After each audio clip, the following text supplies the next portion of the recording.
Well, hello and welcome. I'm delighted to have in the studio today a gentleman who describes himself as, and I quote, husband, father, grandfather, a new title, speaker and author. He's also better known to thousands of people across the country as America's Breakthrough Coach. He is one of today's most sought after and influential motivational speakers, where he teaches a transformational technique called breakthrough leadership to organizations large and small, including many Fortune 500 companies. But today I'm most excited to talk to him about his upcoming new book, which is called There Are No Overachievers: Seizing the Windows of Opportunity to Do More Than You Thought Possible. Please welcome my good friend and America's Breakthrough Coach, Brian Biro. Keith, great to see you. It's good to Thanks see for you having too. me. Brian, There Are No Overachievers, a curious title. Tell us where it came from. Well, my mentor and one of the greatest leaders, I think, of my life was the coach John Wooden. John Wooden, for those who wouldn't know, was the UCLA basketball coach from 1948 to 1975. He was the greatest of all time. His teams at UCLA won 10 national championships. But he was an even better person than he was a coach. And one of the things that really struck me when I first met him and sat in his living room and interviewed him and got to know him was he said, that was something he said often, he says, Brian, there are no overachievers. We are all underachievers. And what he said, what he meant was is that we have more in us than we ever dreamed of. We have no idea of our capacity, of our potential, that we've been given more than we use. And so part of the message of this book is to everyone who reads it to not look at themselves as having used up their capacity for greatness, their capacity for performance, their capacity for being all they can be, that there's more in you than you ever dreamed of. So never again look at yourself as an overachiever. You've got a long ways to go. So that's a curious title. There's another curious phrase that occurs throughout the book, which is seize the woo, W-O-O. Woo.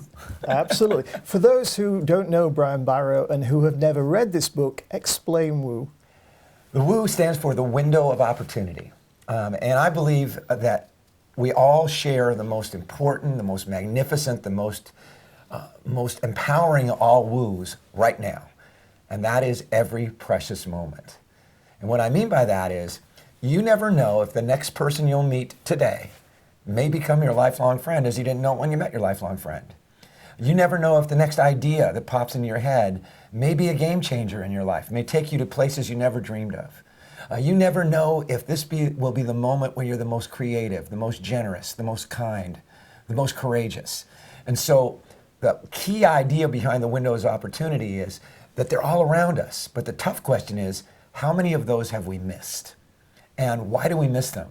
So this book is helping people to seize the woo, carpe woo, to really look at the possibility that at any moment you may have that breakthrough, that moment of aha, that moment of breaking through that obstacle, fear, habit, or doubt that's been holding you back. We are not conditioned to look for the windows of opportunity as we are to look at the obstacles. So that fresh idea, the woo, plus it's just fun to say it with me, 1, 2, 3, woo. It's a fun concept, but it's a powerful one. The windows of opportunity abound within us, and you never know when you might seize the one that makes the biggest difference. Brian, this is not your first book. You're already a successful publisher of books such as Beyond Success, Through the Eyes of a Coach, most recently, Loving Life Lessons for My Daughters. What inspired you to write this book now? You know, when I wrote my very first book, Beyond Success, I had no idea what you do with a book.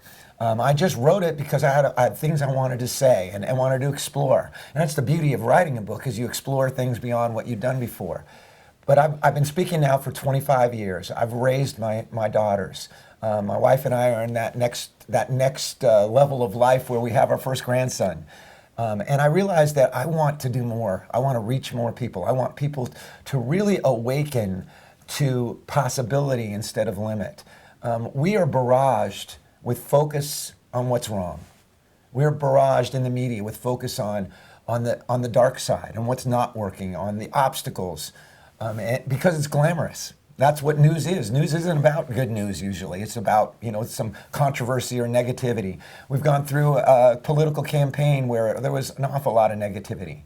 it's time we start focusing on what we want instead of what we don't want. So the driving force behind this is to understand that we have that choice at what we want to look at, that what we focus on over time becomes what we create. So let's start focusing on the windows of opportunity. Let's start focusing on developing ourselves, on building teams, building people, on really energizing and engaging everyone around us and ourselves, on shaping our future, on shaking our future rather than just waiting for it. You're an incredible storyteller, and this book is absolutely brimming over with stories both personal and professional.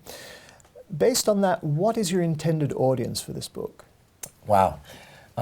Everybody who breathes. It is somewhat of a business book because my career of speaking has been mostly to corporations, associations, some to education, but it's really to everyone who is a leader. And let me qualify that. Everyone is a leader. We're all born leaders. We're the CEOs of our own lives. This book has a combination of stories that are both family and personal and business oriented. So the application is really up to the reader. Where are they in their lives right now? What is the highest priority in their vision at this moment? Because the principles, the stories, the ideas throughout the book really reach into all of those quadrants of our lives. I really just wrote this book for people who want to go to the next level, to break through, to have greater joy, to have greater impact on others, to be more successful and more create higher performance, better results in their work, who maybe just want to improve the quality of their health. This book will touch in those areas as well. So it's for everyone who is human. And if you want to read it to your dog, that's cool too. There Are No Overachievers is a very easy book to read. It's broken down into very simple but impactful chapters. Each of those chapters ends in a woo for you. To someone who hasn't read the book, explain what that means. Well, really being the best you can be is not about ideas. It's about application of ideas. Because until you apply an idea, it's just words. And so the woos for you at the end of each chapter are intended to give people an immediate, simple, clear way to apply what they just read in real life, in their work, in their families, in themselves. So they're short, they're fun, they're simple. None of them are difficult in terms of being an onerous kind of a job, nothing heavy. Some of them require courage. Some of them require really breaking out of a comfort zone that has probably become a confinement zone. But all of them are eminently doable. And so the woos for you are the way to take what you've read and you've kind of studied or learned a little about in the pages before it and to put them into action to where they become something real. Because when we hear, we forget. When we see, we're more likely to remember. But it's really only when we do that we understand. The woos for you get you to do. I'm such a poet. One of the chapters that had the biggest impact on me was a chapter called Just Listen. Explain what a Just Listen session is. Well, this is an idea, a concept, a practice that really my wife and I began years ago. In the rush of life, we are so busy. And even with the people that we absolutely love the most, we may begin to miss each other. We're just caught up in our thoughts, caught up in what's next, our to-do lists. A Just Listen session is just what it sounds like. What you do is you say, for 5 minutes, I will just listen to you. I will not argue. I will not interrupt. I will not defend. I will just listen. So one person becomes the one who is speaking for those 5 minutes. The other just listens. After 5 minutes, we reverse roles.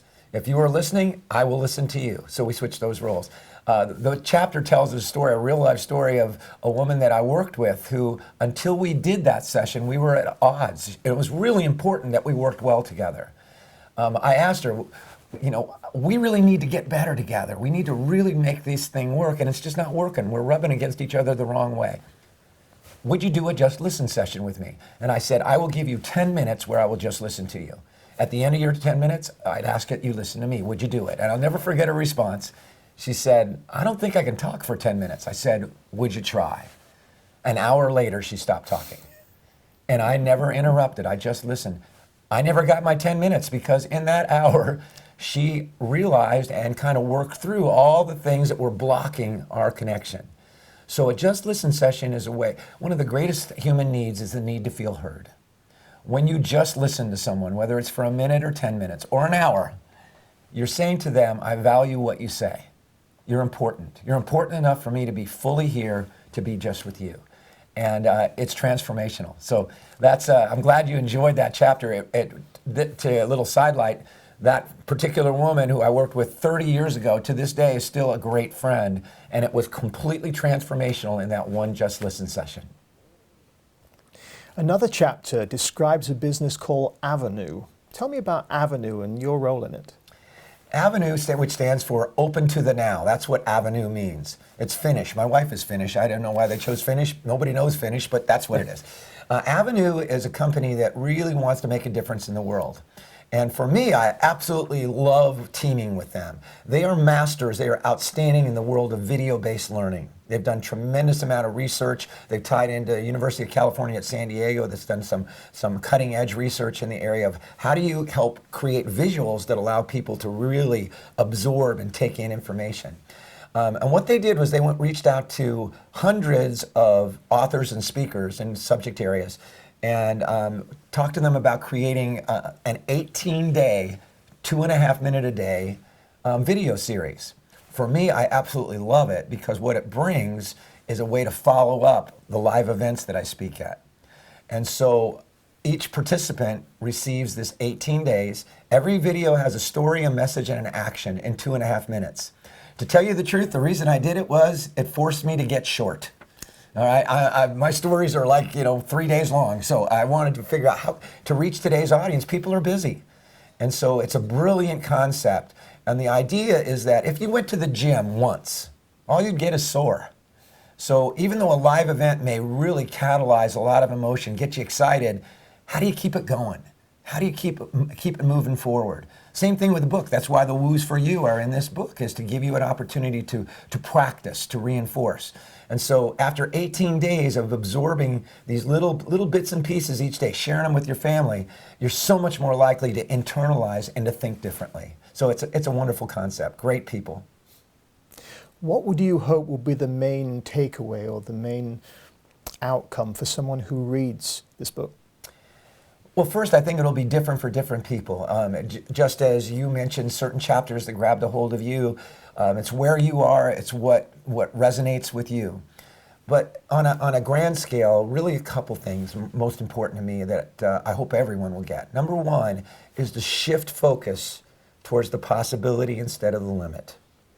To break out of the constant conditioning to look at what's wrong with more passion than we look at what could go right. So that's a big one, because that shift really changes the way life looks. Every day you're looking for the possibility instead of the adversity. Within every adversity is planted the seed of an equivalent or greater benefit. We all know this, because the toughest things we ever work through in our lives often are the things from which we grew the most. This book is intending you to say, start looking for the possibility, because if you do, you'll find it. What you focus on is what you create. I also hope that people really understand that because the book really reaches beyond just the workplace into the home and vice versa, that we are one person. And as you apply, if you take some of the key principles and you apply them because you want to be a better dad, it's going to pay off in your work. If you want to apply them in your work because you want to be better in your role at work, it's going to apply back to your family. That we're one person and these principles are alive. Lastly, most importantly, I want people to use this book to recognize you have a choice. Our energy is a choice. Our presence is a choice. Our joy is a choice. And so there are no overachievers helps people know the reason you can go further is you can make a new choice. If you choose what you've always chosen, you're going to get what you've always gotten. When you make a new choice, you have a chance to break through. So let's imagine that I'm in the airport bookstore and there are shelves and rows of business and motivational and self-improvement books. Why would I choose There Are No Overachievers? Well, you said it's kind of an unusual title, so hopefully it'll gather your attention. I think it's an important book and an important moment in time. As I say, I don't think we've ever been at a point that I can remember in my 117 years that we are more in need of shifting our focus towards possibility than limit. We're ready for this. we're ready to say, let's move forward. Let's stop focusing on the obstacles, on the blockages, on the barriers. So I'm really hoping, and I believe it will be the kind of book that fits the moment. And also, as you said, it's an eminently readable book. It's not like reading a textbook. It's filled with stories. It's short. It's not an epically long book. So it's a book that you can grab and get through. You can read chapters over again. There's a lot of laughter in it. There's a lot of heart in it. There's wonderful stories that you can relate. So my hope is that people will be drawn towards the title a little bit. Will say, well, what does that mean? That's curious, as you said. I like that word, curious. And then as soon as they open up and read the first chapter and get into the first stories, go, what's next? I can't wait. Kind of, when you read Harry Potter, you got to read the next chapter. So I'm hoping they'll look at this as, hey, maybe Albus Dumbledore wrote this book. Let's go. So I can certainly put myself in the place of someone who has bought this book and read it and now decides that I want to use it and its lessons for my team. So I give each of them a copy of the book. Now, there's so much wisdom and so much knowledge and information in this book. What kind of advice can I give them to begin learning those lessons? Well, I think the best thing that you can do is ask instead of tell. And that's actually a part of this book, is that being a great leader today is much less about answers than it is about questions. Because what we want from the people that we lead, the people that we care about, is for them to learn to stand on their own 2 feet and think for themselves. And so what I would encourage leaders to do, rather than say, hey, read this book, it's really good, is to offer to them as a gift, but then ask them, hey, what grabbed you? What did you think about that chapter? What chapters really, did you feel are really applicable to where you are right now? And just ask those kinds of enabling questions that enable people to take these ideas and internalize them. That's what you want them to do, is to have them apply what has value to them. And that will move over time. That's the beautiful thing, is you can read this book. I've read certain books that just are so important in my life. Man's Search for Meaning by Viktor Frankl. I've read it 10 times in my life. Every time I got something new, because I was new. I was in a different place, and things that had really grabbed me at first, now I had internalized. Now I was ready for something else. So my hope is that people, as they are working with their teams, and I think it would be absolutely awesome if they brought this book to their teams, because they'll help them speak the same language, help them really have that extra connection about ideas and principles, but that they'll really seek to engage their team rather than to push it on them. When people feel pushed, they push back. So ask instead of tell. Energy is a major theme in this book, as it is indeed in your live presentations. But a lot of people have difficulty keeping their energy levels high. What's your secret? Well, first of all, it's important to recognize, why is energy so important? Why is such an important choice? And the real simple reason, I'll put it this way: to your children for every moment of the rest of your life, to your customers in your business, to your teammates in your business, to anyone you care about having a positive, impactful impact on in your life, your energy is your example. People will remember very little of what you say, no matter how well you say it, and they'll never forget your energy. So the importance of energy is that's who you are to people. Everything is energy. But what I really want people to understand, and why there's so much room to move beyond what you think is overachievement into a whole different realm, is that energy is an absolute choice. And there's really a couple of simple ways, we talk about it in the book, about how to elevate your energy. Number one, energy is created by the way that you move. Anytime you've been at your best, you've moved your body distinctly differently than when you've not been your best. If everyone watching this right now just sat up a little taller, smiled a little brighter, opened their eyes a little wider, in that moment they'll feel their energy rise. If you look at energy on a 10-point scale, with 1 being comatose and 10 a child on Christmas morning, where are you on that 10-point scale? That's a wonderful question. Where are you living your life on that 10-point energy scale? So number one, change the way you move. But the ultimate and most powerful constant source of energy is purpose. When you have a purpose, you're unstoppable. And some people have come to me over the years and say, I really want a purpose. I don't know what it is. And I never seek to be cruel or harsh, but I say, you're the only one who knows what it is. In the book, we talk about how to discover that, which I think is a really valuable way, how to help you, some real practical ideas of how to kind of crystallize and get clear about your purpose. But the main thing I want people to know is it's in there. It doesn't come from the outside, it's on the inside. You just have to pull it out. You know that whenever you've been filled with purpose, energy's no problem. It doesn't matter how much sleep you had, doesn't matter how you've been feeling. When you're doing the thing you love to do, you're a little kid all over again. But when you lose sight of your purpose, it's like somebody puts a pin in that balloon of energy. So change the way you move, all right? If you change the way you move, you change the way you live. Number two, most importantly, really focus on purpose every day. Great way to do that, simple thing. Every morning when you wake up, ask yourself, what am I truly grateful about in my life? What you're grateful about focuses you on your priorities. Your priorities are your pathway to purpose. Every event I go to speak, the main tool I bring with me is a simple thing. It's a photograph of my family. And right before I speak, I spend time with each of them. Now I get to do it with not only my two daughters and my wife, but my son-in-law and my grandson. And I connect with them. I know it's corny, but I don't care. And by connecting with them, spending real, maybe 10 seconds with each one, maybe 30 seconds, it changes me. And I realize that if I don't give the audience my best, that I'm not giving them my best. They are my purpose. And I just won't do that. And it changes the whole level of my performance, the whole level of my energy, the whole level of my passion. Brian, you have an incredibly busy schedule. What is your writing process? How do you find time to put all these wonderful lessons down on paper? Well, it really ties into your question about energy. When I get inspired to write, it's like, get out of the way, baby, because it's going to happen. I mean, a time flies by.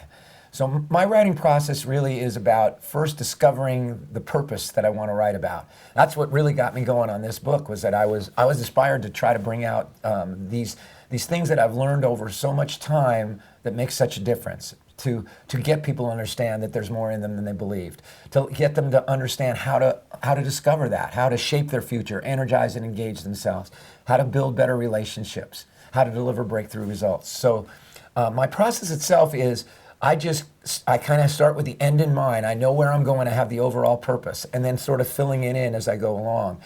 If I reach that point where what I call percolator and other people call writer's block, the best thing for me to do at that point is to go for a run, is to let it go, to not focus for a while and let it percolate. And I've come to love those times, because what happens is, even though I'm not focusing specifically on what I'm going to say, that's when the ideas begin to crystallize, to come together.